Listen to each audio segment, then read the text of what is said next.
For the benefit of those who missed the earlier episodes, here is the story to date. Flash Gordon, internationally famous American athlete, his beautiful American sweetheart, Dale Arden, and Dr. Zarkov, a great scientist, left the Earth on a rocket ship. They crashed on the planet Mongo and were captured by Ming the Merciless, the cruel emperor of Mongo, who commanded Dale Arden to marry him and ordered that Flash be killed. But Flash escaped with the help of Emperor Ming's beautiful daughter, Aura, who fell deeply in love with him and proposed marriage, which Flash refused, saying he loved Dale Arden. Flash then met Thune, the powerful, huge-bearded prince of the Lion Men, and Prince Baron, a former member of Emperor Ming's court. Joined by Dr. Zarkov, these four friends played to overthrow the government of Emperor Ming and rescue Dale Arden. They were almost successful, but at the last moment, with victory practically within their grasp, were recaptured by Emperor Ming's soldiers. The four friends, together with Dale Arden, were condemned to a fate far worse than death. Securely bound, they were placed in a gyro ship and sent as slaves to the prison city of the Hawkmen. Now we continue the story. The prison ship carrying our friends roars through the stratosphere on the way to the prison city of the Hawkmen. In the cell room, Flash and Prince Thune work feverishly on each other's bonds. You get the knot untied, Prince Thune. It is almost loosened, Flash. Just another twist. There. Thou art free. Thanks. Now I'll set you free. If we work fast enough, we may be able to release Zarkov and Baron and get control of the ship. Good. As soon as thou can loosen my bonds, I will help thee capture the guard and take his keys when he makes his rounds. There. The rope's undone. Hark! I hear the guard approaching. Put your hands behind your back like this, and lie still until he bends over to give us food. Then we will overpower him. Quiet now. Here he comes. Here is your food, prisoners. Now, Prince Thune! I'd have him, Flash. Take his guns. Stop squirming, fellow. I'll give you something to squirm about. Now, I've got his keys, Thune. Now to save Dale, Baron, and Zarkov. What was that? You must have struck something. Are you alright, Thune? Yes, and thou, friend? I'm okay. Flash Gordon! Here, Prince Thune and I are in here. And you are free? Yes, and didst thou gain thy liberty, friends? The crash broke the lock on our cell door. Come quickly. We must go to the control cabin and see about the girl. Yes, hurry, this way. Dale, where are you? Dale? Are you alright, Dale? Let go of me! Let go of me! I've got to call Ming on the spacephone! Send this to Ming with my regards. He won't be able to transmit your message for quite some time, lad. Let's get out of here. We shall let the others go too. Thun, I need your great strength to help me remove the valuable scientific apparatus from the ship. Come, Flash. Come, Dale. We have no time to lose. We're with you, Baron. Thun, rip those spaceographs from their sockets. I will take this space compass. What else would thou like to have removed, friend? That is enough for this trip. Come on outside. Where are our friends, Baron and Flash and Dale? They must have forest over yonder. What is that rushing sound? By the great god, Paul! Look up there! Hawkmen! Run, friend! Run for your life! Flying with lances held in readiness, a squadron of savage Hawkmen hurtle from the skies. They seize Thune and Zarkov and sweep them into the air, while in the forest, numb with horror, Flash, Dale, and Baron watch their friends carried away towards a city suspended in space, the prison city of Hawkmen. There they go with Thune and Zarkov. And that, friends, is the end of them. What do you mean, Prince Baron? No man captured by the Hawkmen has lived to tell about it. How terrible. We'll see about that, Baron. It's hopeless, Flash. Look, their city drifts high in the heavens, held up by powerful light beams. What are we going to do now? Let's go back to the wrecked ship. We may be able to fix it. I am afraid the ship is beyond repair, but perhaps it won't do any harm to see. Flash, I hear a rumbling sound. Why, it's a rocket ship bearing down on us. It's going to land. It made a perfect landing. I wonder who the pilot is. A girl is getting out. She's holding a ray pistol. Why, it's Prince Aurora. Well, Princess, this is a prize. I followed you to give you your last chance, Flash Gordon. What do you mean? Keep out of this there, Arden. He knows what I mean. I suppose you still want me to marry you? Yes, marry me, and the Empire is yours, and your friends go free. And if I refuse? The Hawkmen, with my aid, will kill all of you. You shall never marry this Earth girl, dear Arden. My dear Princess, if I must make a choice, I choose Dale and death. Flash, darling, Good for you, Flash. you have signed our death warrant, but I don't care. As long as we are together. I am glad, Dale. That's just how I feel too. Very well. You have made your choice. I go to the Hawkmen. Well, there goes the Haughty Beauty. In an hour, every Hawkman in Mongo will be after us. Prince Baron's prophecy became true. He, Flash, and Dale are captured by the Hawkmen and dragged before the throne of their king, mighty Votan. There, the prisoners find Aura leaning on the arm of the great throne, while King Votan explains to her. The laws of Mongo allow you to judge the fate of one of these prisoners, Princess. The others belong to me. I will take the yellow-haired youth. I will make him pay for scorning me. Incidentally, by torturing him, I can also torture the Earth Girl. So be it. Take them into the torture chamber. No, I beg you. Kill me, but spare Flash. Then let the girl stay with me. So, you are in love with this youth, eh? In love with him? Why? Just because I begged for Flash's life doesn't mean I love him. No. He is but a youth. You, most impressive majesty, are a man. My pretty bird, you have discernment. I took you at face value, but I see I was wrong. You have an unusual appreciation. Thank you, impressive majesty. I can also appreciate compliments. Soon I will show you how your friends have failed to withstand the rigors of the torture chamber. I don't care much for torture, your majesty, but I guess you can't help doing what the Emperor's daughter tells you to. Emperor's daughter! I give orders in this city.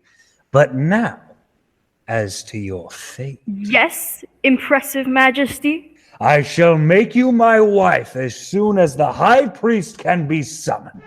In the meantime, down in the torture chambers, Flash and his friends have been put to work stoking the great atom furnaces of the Hawkmen, driven nearly mad by the terrible heat and the anxiety of wondering what is happening to Dale.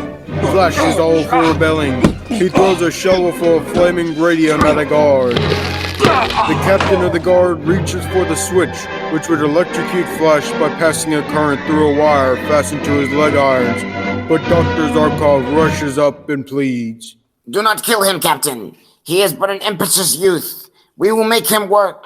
Then say that he does. If he starts any more trouble, he shall die. Thank you, Captain. Get back to work, the rest of you slaves. Thanks, Dr. Zarkov, but I'd just as soon die. Dale is lost to me. Patience, Flash. Dr. Zarkov and I have a plan. Come over here, behind this lead wall. What are you gonna do, Baron? I shall keep watch for the guard. Get to work, Zarkov, quickly. Here, Flash, take these wires off your manacles and wrap them around your shovel. Alright, there. Now what are you going to do? You heard what the captain said. If you start any more trouble, he will electrocute you. When I give you a signal, jump out and throw your shovel into the radium beam over there. And get myself killed for it? I promise you, you will not die. Do as I tell you. Alright, now? Is the coast clear, Baron? No one is looking this way. Now, Flash. Come on, men, follow me! Better death than slavery! Mutiny, then die like a rat. Here goes the switch. The electric current ignited the radium ore! It worked. It worked. Now's our chance to escape. I'm going to find Dale. Back in the sumptuous quarters of Votan, king of the Hawkmen, he and Dale are awaiting the arrival of the High Priest to perform the marriage ceremony. Well, my pretty little bird, soon you will be the bride of Voltan the Mighty. Suppose you give me a little kiss while we are waiting for the High Priest, eh? Come here. No! Don't touch me! What? You repulse me, Earth Girl. Come here! Get away from me, you fat fool! Flash! Flash, darling! Take your hands off her, Voltan. With a yellow fury, Flash drives his fist into Votan's jaw. The mighty king staggers back, and bellowing like a mad bull, places his steel-taloned fingers into Flash's throat. His left hand reaches for his dagger. Flash! Look out for his dagger! With a smashing left and a crushing right hand uppercut, that would have killed an ordinary man.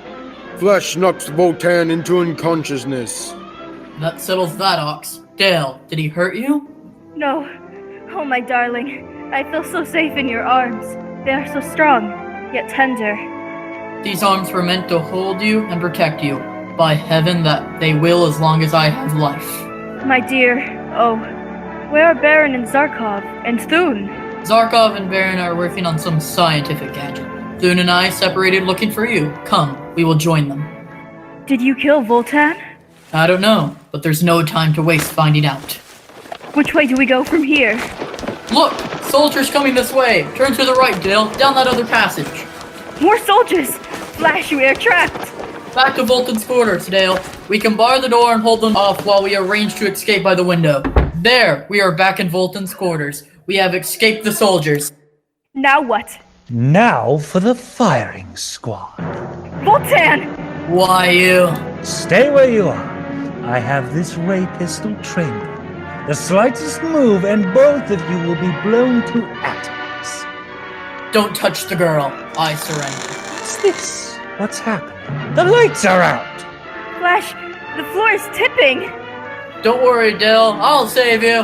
What is happening to the city of the Hawkmen, perched so perilously 5,000 feet above the ground on the planet Mongol? What terrifying experience await our friends?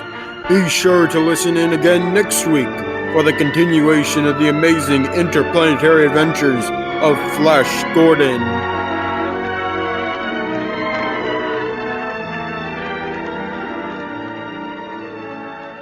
Hello everyone, I'm CL Maldonado. And I'm Seth Knight. We're members of this year's fall production, Comet Classic Radio. We hope you're enjoying it so far.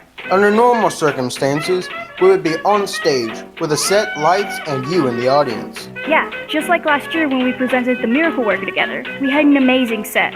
It looked great in our multi-million-dollar facility. One problem, though. Our scene shop tools were borrowed. Currently, our theater department has no power tools and other items we'd need to build a set once we get back on stage. But with your help, we can put on great shows in the future. There are two ways for you to help. First, we ask that you click the link below to our Donors Choose page, where you have a list of most of the things we need, and you can donate toward our cause. Second, if you have any other items extra, like a table saw, lumber, scrap metal, or high-quality costume accessories and furniture, And so much more, we could use the help. Email Patrick Laxon, Director of Theater, to find out how you can help. please support theater arts at Mills University Studies High School. Thank you. Thank you. Now sit back and enjoy episode 2 of our presentation, Buck Rogers, The Origin Story. Buck Rogers in the 25th century. Buck Rogers is back on the air. Buck and Wilma and all their fascinating friends and mysterious enemies in the super scientific 25th century. This program is brought to you by the makers of Popsicle, Fudgsicle, and Creamsicle, those delicious frozen confections on a stick. Now, I have a swell surprise for you. The famous winner of the Typical American Boy contest has now become Popsicle Pete, and here's a message from him. Hello, everybody. I sure am glad to meet you. And boy, am I glad I was picked to be the typical American boy, because now I'm Popsicle Pete. I always wanted to be on the radio, and now I have a chance to tell you about some wonderful presents you can get. Free! Gee, you ought to see them. Hundreds of them. You can get them just from saving bags from nifty popsicles, fudgesicles, and creamsicles. Some gifts, even better than Christmas. You can get a wristwatch, a movie camera, table tennis, a wallet, a doll. Gee, lots of gifts. Just save the bags from popsicles, fudgesicles, and creamsicles on a handy stick. Boy, do they taste good. Wholesome too, and nourishing, made fresh every day of the finest ingredients. The biggest 5 cents worth anywhere. And say, kids, get the free illustrated popsicle gift list at your ice cream store. A free coupon comes with it, worth 10 bags. And now for Buck Rogers and his thrilling adventures 500 years in the future. As you probably know, Buck was born right here in our own times, in this 20th century. And the story of how he got started on his amazing adventures so far in the future is mighty interesting. But instead of telling you about it, let's turn the dial that projects us ahead in time and find out about it that way. Now, the capital of the 25th century America is Niagara. And there's that Dr. Hewer, the greatest scientist, has his marvelous laboratory. In one room of it, he's working on a strange-looking device that sends a peculiar greenish light down onto a human figure lying on a table before him. Shall we join him there? Okay, then. Here we go. 500 years in the future. The ray is putting you to sleep. To sleep. Relax and sleep. Sleep. Sleep. Good. The ray had its effect. Now I can go ahead and... Yes, come in. Oh, hello, Wilma. Hello, Dr. Hero. My, why don't you have more light in here? Coming in from outside, I can hardly see a thing in this spooky greenish glow. Part of a little experiment I'm conducting. Oh? But tell me, have you seen anything of Black Barney here in Niagara? Why no. Hasn't given up on his job as Prime Minister of Mars, has he? Oh, no. But one of his Martian rocket ship factories has worked out a new control device for me. I rather hoped he'd get here with it today. Oh. Meantime, I've made ready for final tests on this little invention here. Like to stay and see it? I'd love to, Doctor, and you know it. But I just dropped in to find out if you'd seen any signs of... Oh! Well, what's the matter? Doctor, what's happened to him? Eh? Is he all right? Doctor! Oh, I see. What's happened to him? Why is he lying here on this table?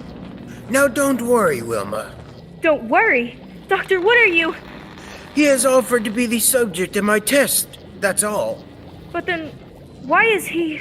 He's simply lying here, comfortably asleep, under the influence of my electro-hypnotic ray.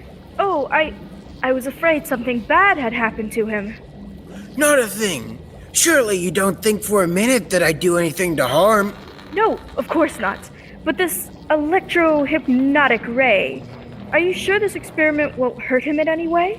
Oh, absolutely sure. Well, you can't blame me for being a little shocked for a minute, but what's that thing up near his head that looks like a miniature power plant, with a loudspeaker on top of it? That, Wilma, is my latest scientific achievement. My newly perfected electro-hypno-mentalophone. Your what? Well, you remember the mentaloscope, don't you? Why, sure. When you put a person under the mentaloscope, all his memories shut up on a sort of moving picture screen. That's right. And this is an adaptation of it. With this, the electro-hypno-mentalophone. The memories of the subject will come to us verbally. There's a loudspeaker here. Provided, of course, that my calculations have been correct. Sort of reading a person's mind aloud, you mean? Yes, that's it exactly. Where do you ever get ideas for things like this, Dr. Hewer? Surely people don't come in barging and asking you to work them out. Hardly. The scientific research that led up to the development of this machine was started way back in the 20th century. Why, I always thought that the people back in the 20th century weren't much better than savages. And what they knew about scientific things... Oh no, not at all, Wilma. You owe a great deal to the scientists of those days. Were it not for the great groundwork laid by men like Einstein, Fitzgerald, Compton, Millikan, and the rest, why we would be without a great many things we have today. They never really got anywhere with rocket ships development or anything like that, though, did they? Well, successful rocket ship flight depends on two things that have been brought into existence only recently. One of them must be a neutron. Yes, a neutron. The material that defies gravity and makes it possible to lift a big spaceship off the Earth and away from its terrific gravitational pull without too much wasted power. And what's the other?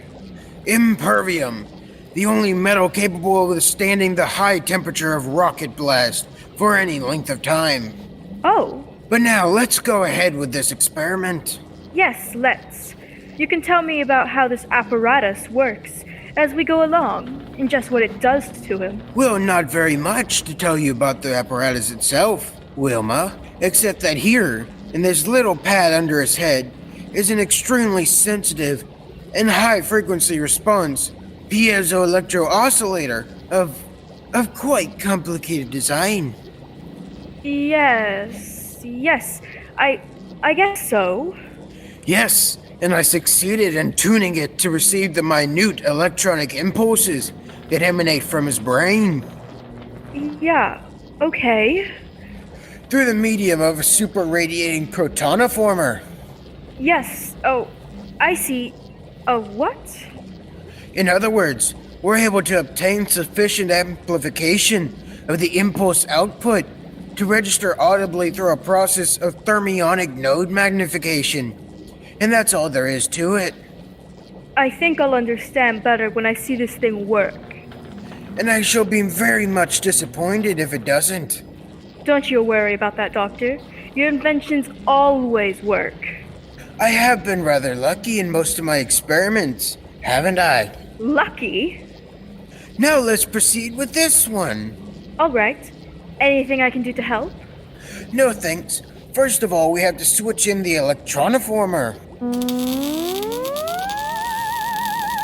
That electroniformer makes a sort of eerie sound.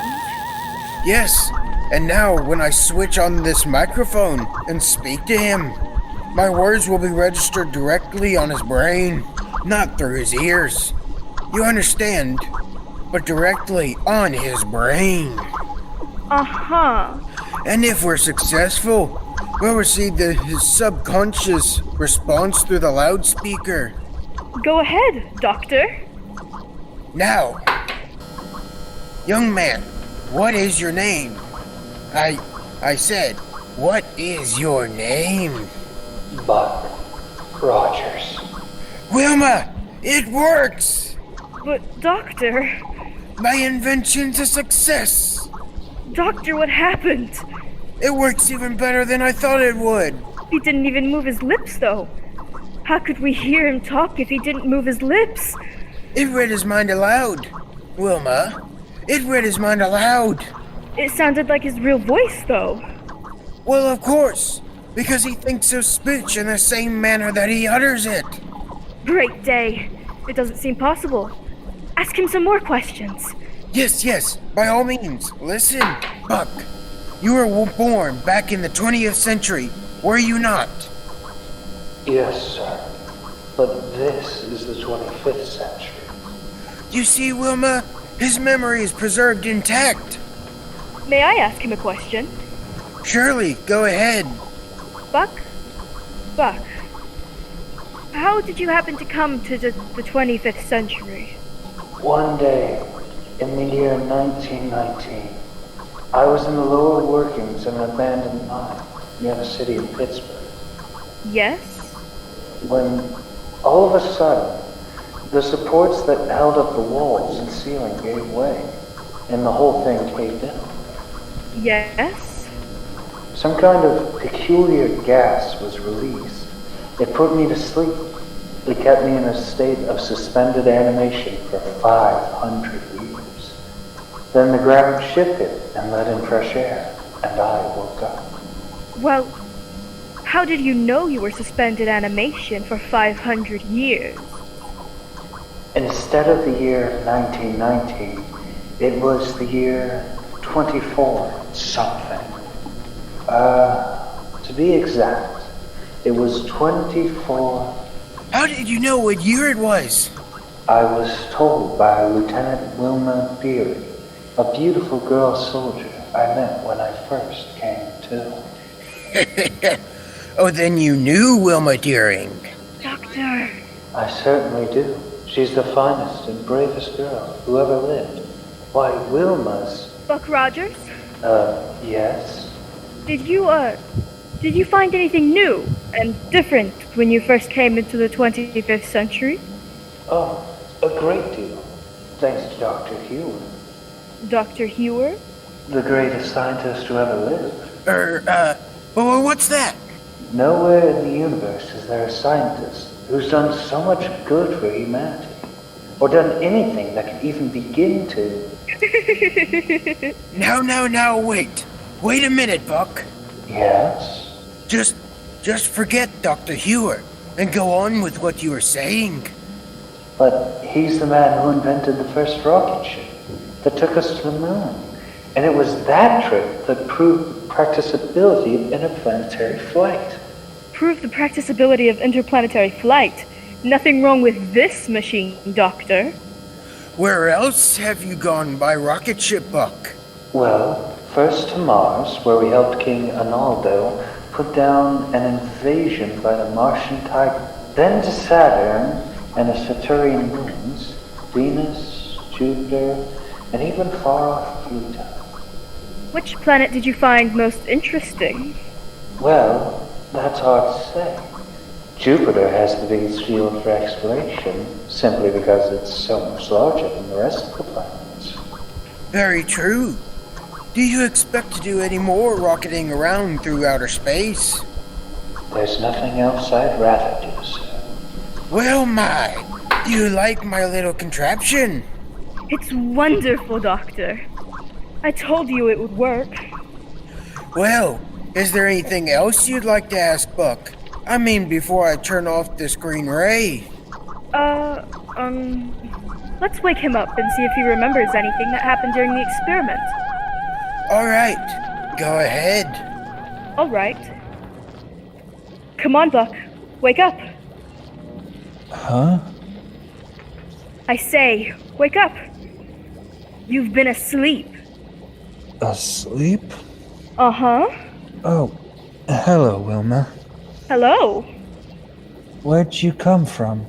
What are you doing here? I've just been let in on the test Dr. Hewer's Electro-hypno-telephone. Yes. Oh, doggone it. Instead of helping you with your test, I fell asleep. Say, I'm awfully sorry, Doctor. Sorry? Well, yes, sir. I was gonna help out. I put you to sleep with this machine. Oh, really? Right. I guess that one's on me, then. How'd it work? Even better than I expected. Well, good. Oh, it was marvelous, Buck. You told us your whole life history without even opening your mouth. Hey now, wait a minute. It's all right, Buck. You didn't say a single thing you shouldn't have. Thank goodness for that. Say, let's put Wilma under it. Oh, no, you don't. You have to do something for excitement around here. Come on, Wilma. You're never satisfied unless there's something exciting going on. Are you, Buck? Well, it's not as bad as all that, Doctor. But things have been sort of slow around here lately. Wait until we start making tests of the new type of gyrocosmic relativator I've just devised. A new one? Isn't that the equipment on a rocket ship that makes it possible to take off without much loss of time for pickup? That's right. And without the usual physical effects of too quick acceleration. It removes from your ship the normal effects of weight and inertia and momentum and the like. Well, how have you improved the relativator, Doctor? Buck, if this new instrument does what I hope it will, there will be practically no limit to the speed of a rocket ship immediately upon taking off. Good night. Imagine getting into the control cabin, opening the power lever, and going a couple thousands of miles an hour. Just like that. That's exactly what we'll be able to do, Wilma. This hardly seems possible, does it? But when can we test it out, Doctor? Have you already got it installed in a rocket ship? No, Buck. As a matter of fact, I don't even have it yet. Huh? Oh, it's been made up all right. The one we used for the test. But it isn't right here yet. I don't understand, Doctor. Why, yes, sir. Can't we get it here? The sooner we can get it and start trying it out, the sooner we can break the monotony of just sitting around doing... Wait, Buck, listen. Yes, Doctor. I hear it too. Yes, but what under the sun is it? Look here, out the window. Good heavens, Wilma. It's coming right down this way. Wilma! Buck!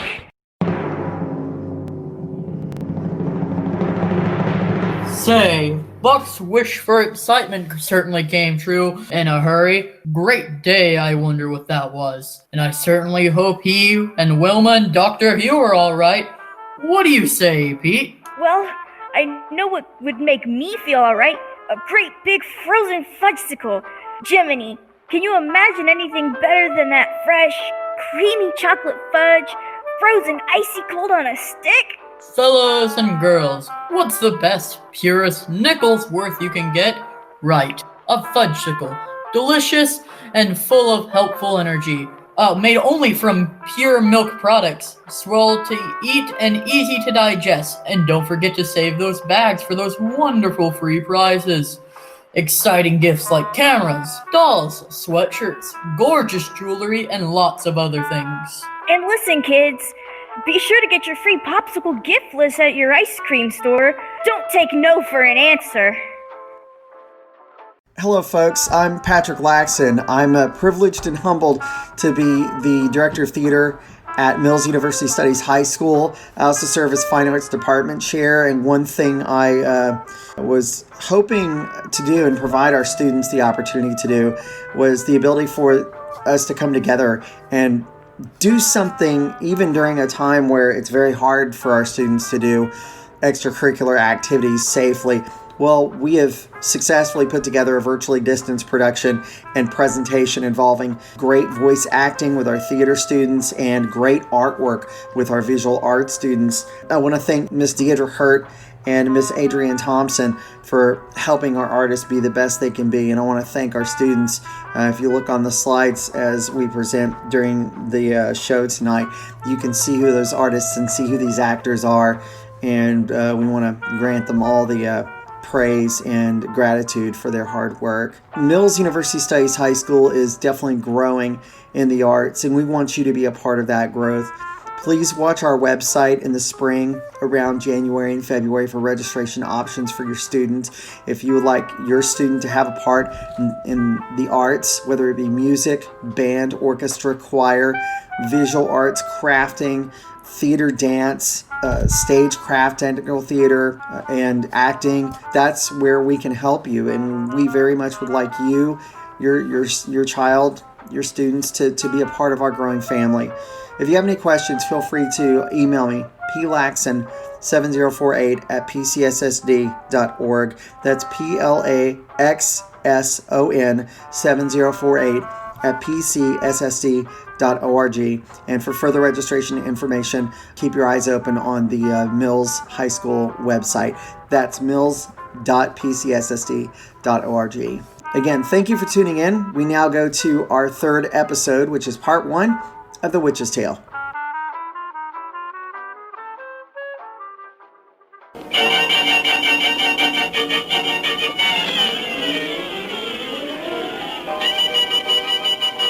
We bring you The Witch's Tale, written and produced by Alonzo Dean Cole.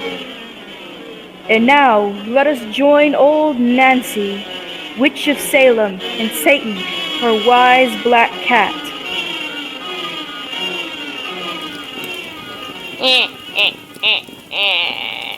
111-year-old I be today. Yes, sir. 111-year-old. Satan? If everyone would douse out them lights and make it nice and dark, we'll get right down to business. Draw up to the fire and gaze into the embers.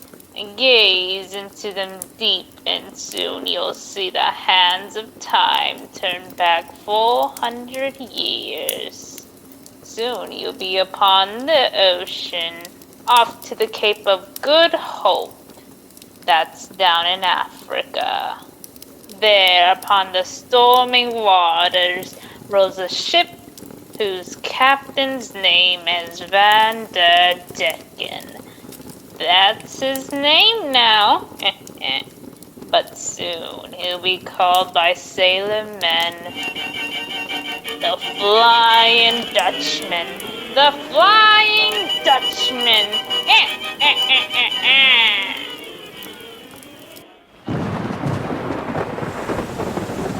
Bend up those topsails! Lend a hand here! Bramer! Gagger Bramer! Coming, man, Herr Captain! We are lost! Bend up those topsails! Right here, Van der Decken.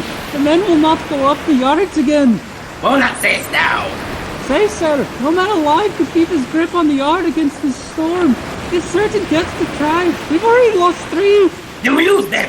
Around this cape, this cursed cape! But mein Herr, we strive against the winds. Silence! I'm the master here. Dost thou question my commands by the board, I will fling ye to join your mates of whom ye spake. Now bend me up those topsails. Aye, sir. Sail, he says, against the headwinds. Pull right to the wind! Aye, sir. Captain, mein Herr Captain. Here, Usbecker. The lead sail, it is torn to ribbons. Then mend it, and split it on the ears once more. It will but tear again. No sailcloth spun could weather this gale. Strip the bare poles, mein Herr. Turn your back to the wind and seek a port. Not I. No song can be John Mendon, master.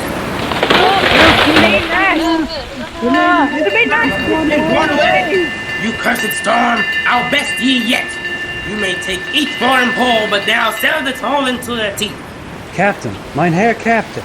Here. 2 hands swept over the side, sir, with the mast. Those that are left will do their work. Bramer! Yes, sir! You are men axes. Clear that wreckage. Free the deck and rig a jury mast. Mein Herr, let's brave no more. Have the sailsmen turn about? Let's run with the wind and seek a port. Nay, we go ahead. We round this cape. But 4 days already. We have tried and failed. Turn back. It's God's will. Then God's will must bend, for mine shall triumph. Send us blessings. Sacrilege. Ah, come ye fools and superstitious bear. Ye shall see me round this cape in spite of heaven hell on mine. Keep a head towards the wind, helmsman. You others clear the deck. I round this cape.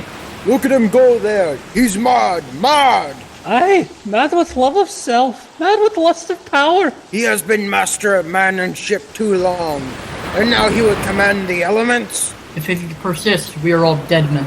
I say we mutiny.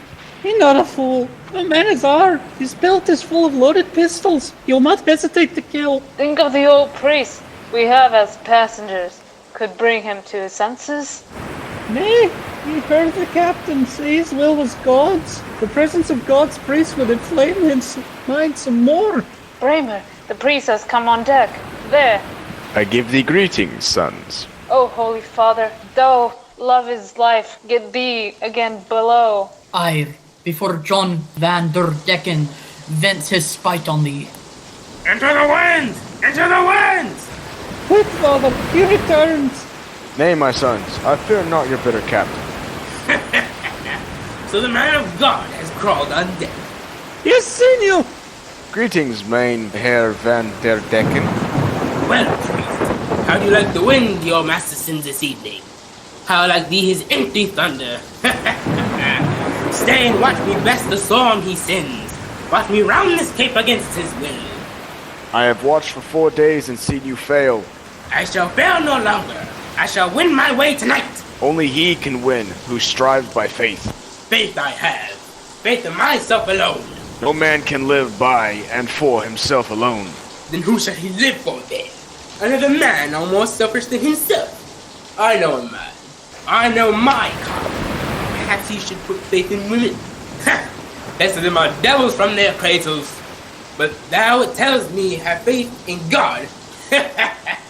He is the greatest lie of them all. His blasphemy will kill us all. Beware!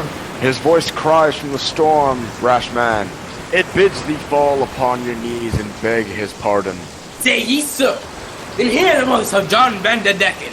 By the servants I shall show by what contempt I hold the master. Walk me to the rail, priest, but I am going by the board. No, Captain. By the grace of God. Now stand back. I shoot the man who moves to stop me. Rich, not my lives, were mine, my son. So stand until I throw thee to the sea. But first thou art who art supposed to reign above my defiance. The life of this thy servant shall be to thee my challenge. And I am as loud as thunder. I laugh at your impotent rage. Watch out, Captain! He's got a gun. To defy us all. Hear me, God! Despite thee and all thy heaven, I will kill thy men. I will best thy storm. I will round this cursed. That lightning! It struck the ship! It was sent by God. The gale. Look. In the bow, a blinding light was sent by heaven. What thou who has taken shape from the now dazzling form? I am a messenger. God has deigned to answer thee, John Vanderdecken. I did not mean. Fall unto thy knees, and hearken to thy doom. Spare me, spare my life. Thou shalt not die, to live shall be thy curse. In the teeth of a gale shalt thou fly forever, always seeking harbor, never reaching port. A phantom ship of death shall be thy home, and your crew shall be the blackened souls, of which the sea hath deemed sinners. Thou their master, and their slave, shall be alone of flesh and blood. Behold, thy living tomb as it rises from the depths.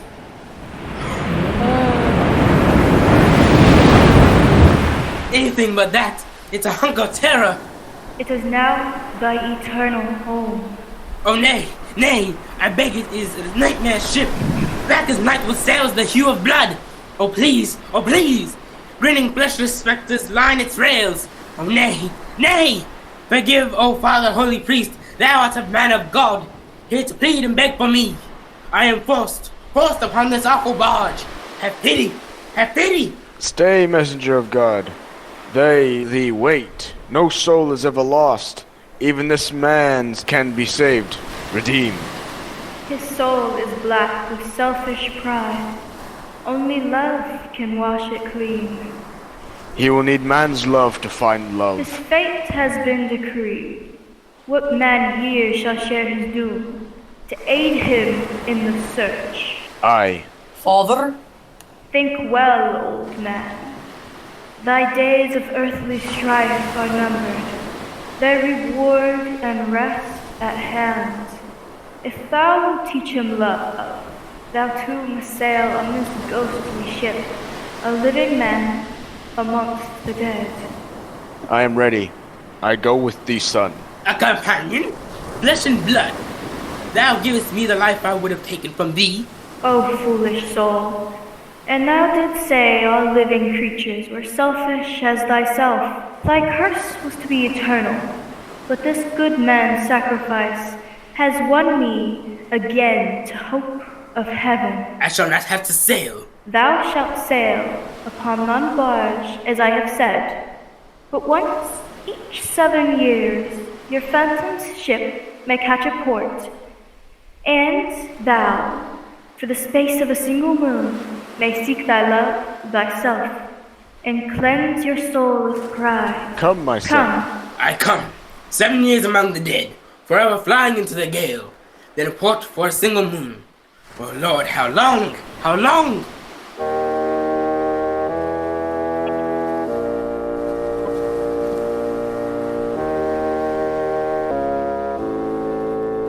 200 years and 80 on this ghastly ship of death, forever flying into the gale.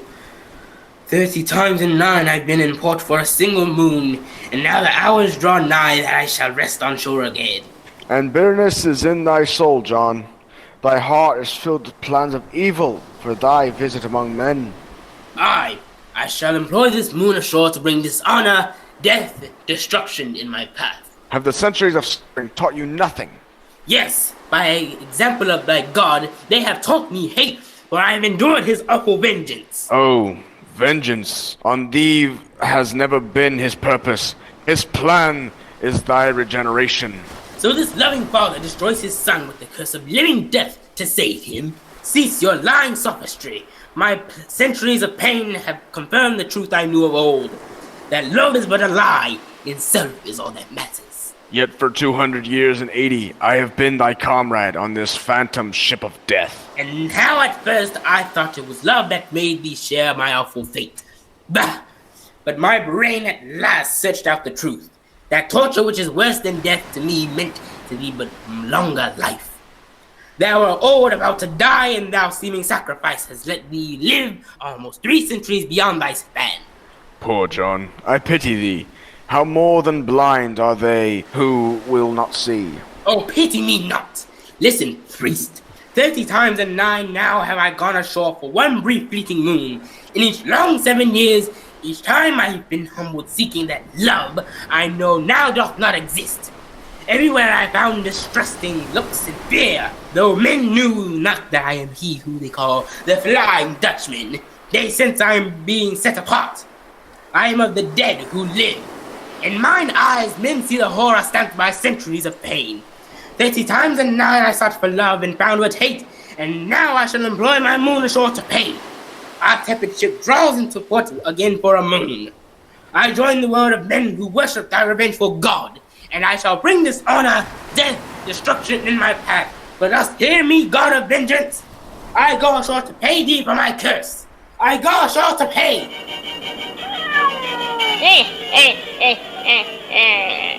Next time I have a birthday, Satan, we will tell the folks what the Flying Dutchman did when he went ashore for the 40th time.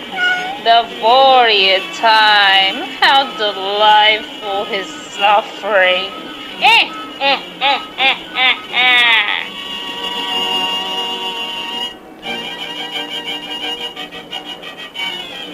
Hello everyone, I'm CL Maldonado. And I'm Seth Knight. We're members of this year's fall production, Comet Classic Radio. We hope you're enjoying it so far. Under normal circumstances, we would be on stage with a set, lights, and you in the audience. Yeah, just like last year when we presented the Miracle Worker together. We had an amazing set. It looked great in our multi-million-dollar facility. One problem, though. Our scene shop tools were borrowed. Currently, our theater department has no power tools and other items we'd need to build a set once we get back on stage. But with your help, we can put on great shows in the future. There are 2 ways for you to help. First, we ask that you click the link below to our Donors Choose page, where you have a list of most of the things we need, and you can donate toward our cause. Second, if you have any other items extra, like a table saw, lumber, scrap metal, or high-quality costume accessories and furniture, and so much more, we could use the help. Please support theater arts at Mills University Studies High School. Thank you. Thank you. Join us as we present the conclusion of our presentation, The Witch's Tale.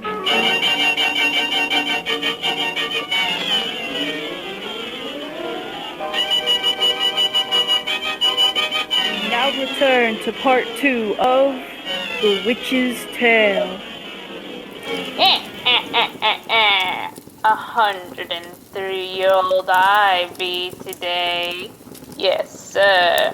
Going on 104. Now, if you folks will just douse out them lights, we will spin you the finish of our yarn about the famous sailor man Will started many moons ago. That's right, Satan. We told how that fella Van der Decken, for his blasphemy against his lord, was condemned to sail the seas until his finished soul is cleansed by love, which he is allowed to come ashore and look for once every 7 years.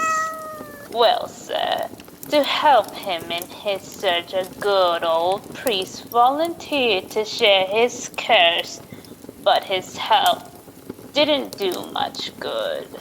For when we left them, we'll draw up to the fire, gaze into the embers, hear for yourself just how we left this verdaducken. 30 times and 9, now have I gone ashore. For one brief fleeting moon in each long 7 years. 30 times and 9 I sought for love, and found but hate. And now I shall employ my moon ashore to bring dishonor, death, destruction in my path. Dost hear me, God of vengeance? I go ashore to pay thee for my curse. I go ashore to pay. Now gaze into the embers, deep in here the finish of our yarn about the Flying Dutchman. The Flying Dutchman. Ha ha ha! In this enlightened year of 1810, even such an old sea dog as yourself can't believe the yarn of the Flying Dutchman. Out there in Portsmouth Harbor is my proof. If that ship isn't the Dutchman, then I ain't me mother's son. Now, Uncle, you merely say that 'cause it's a dingy-looking old hump you didn't see coming last night. I tell you, no one saw that ship come in. And I tell you, I recognize it.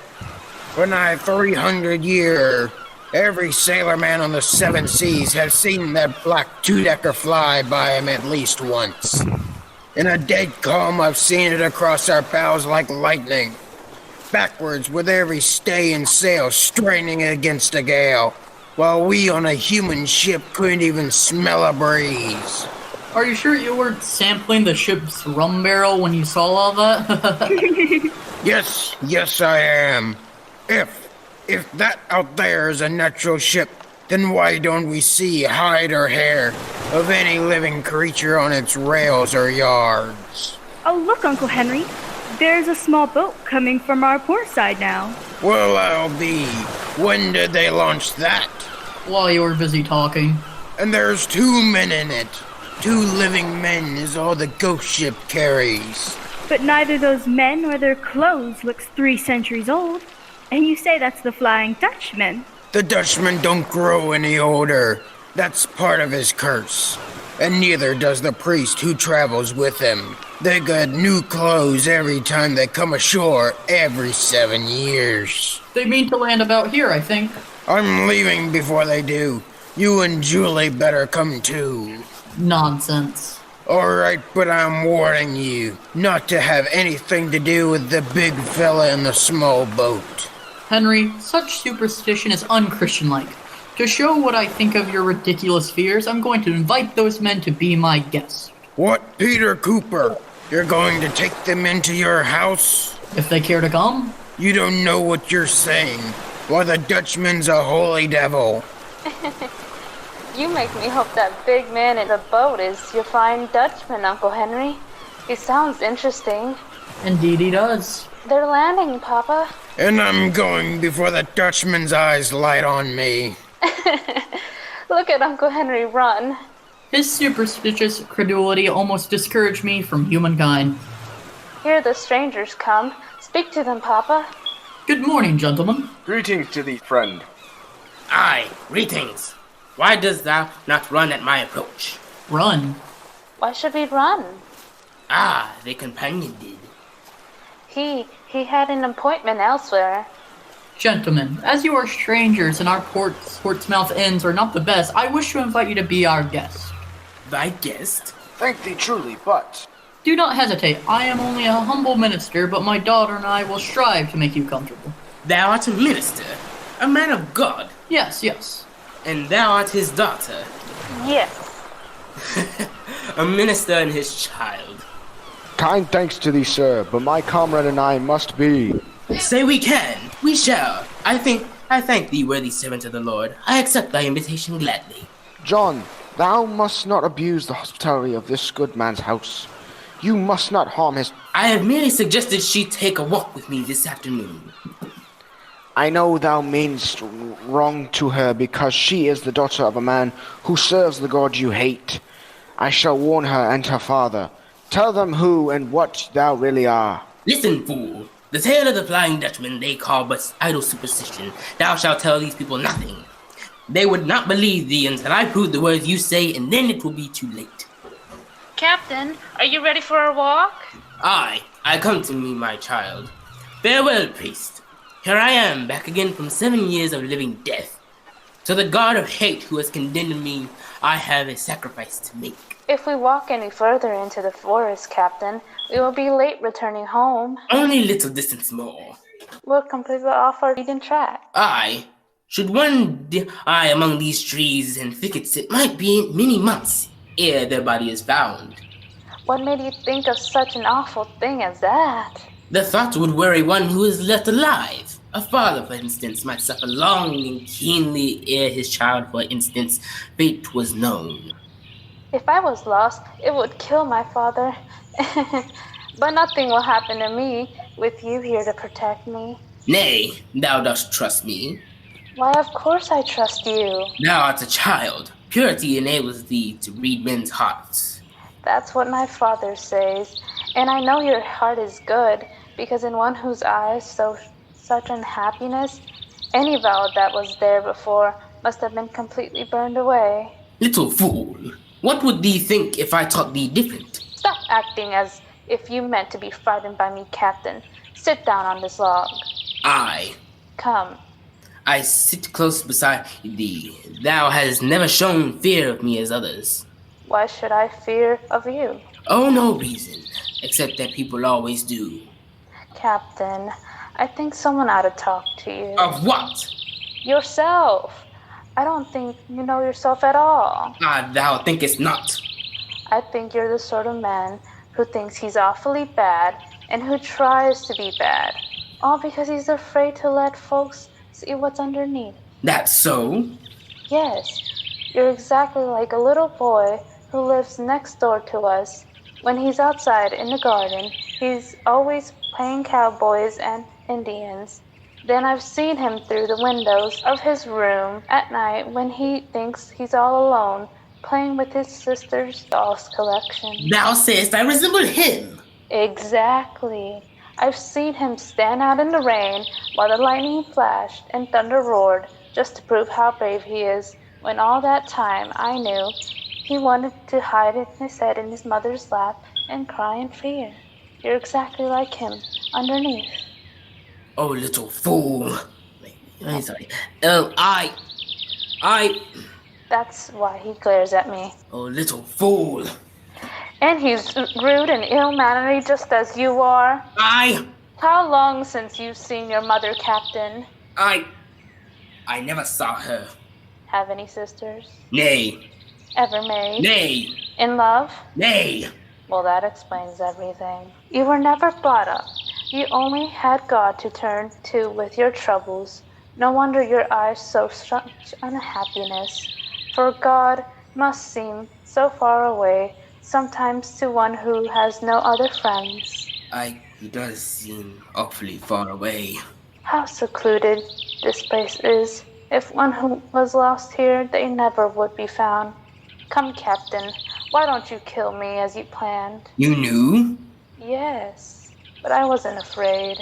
You see, I know the little boy next door. Imagine him playing foolish fantasy. Suppose you put your hand in my lap and cry? Why? Because sometimes when nothing seems near, it seems to help. Why? I don't think you've cried in a long, long time. Father, forgive thy foolish child. Father, forgive thy foolish child.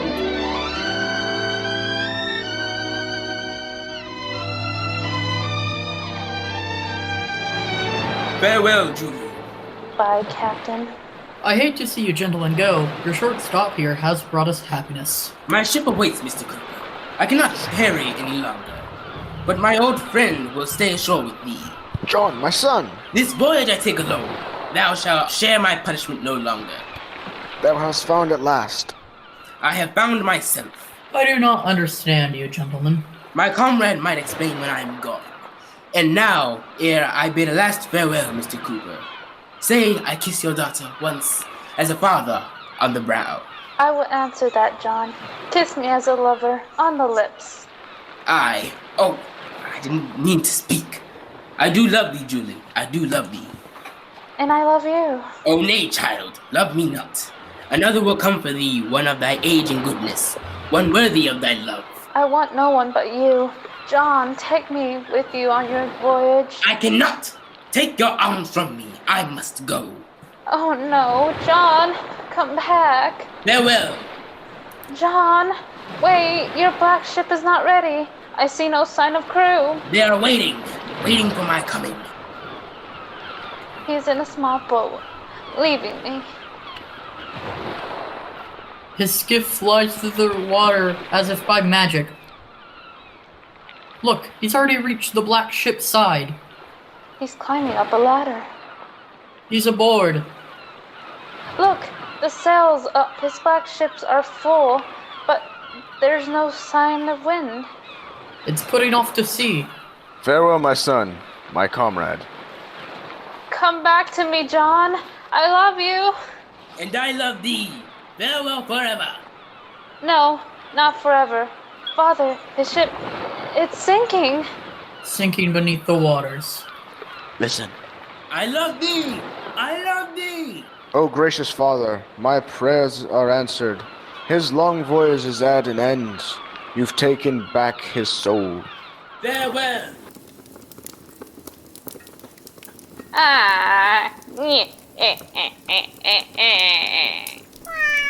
Yes, Satan. And now you see why the Flying Dutchman is seen upon the seas no more. Well, that's the end of our tale. Come along now, Satan.